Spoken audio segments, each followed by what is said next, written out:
সুপ্রিয় দর্শক, দেখুন আমার এই ছাদ বাগানে আলু এখানে লাগানো ছিল।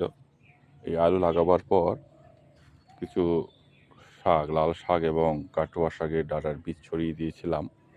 দেখুন কি সুন্দর এই লাল শাকগুলো হয়েছে।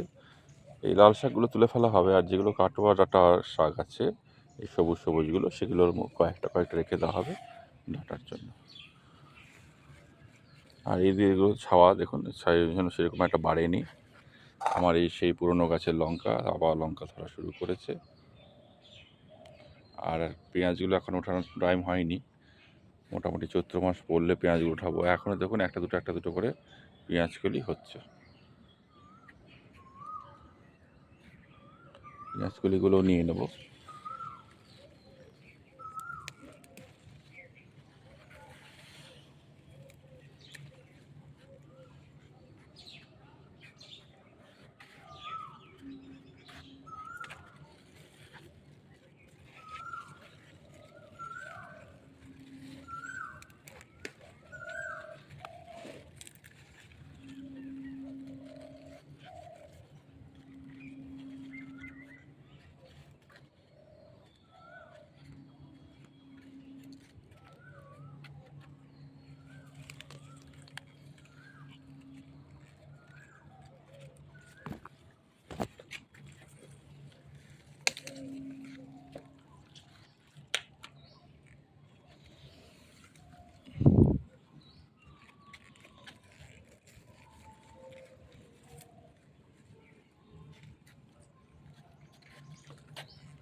এদিকে আর কলি নেই।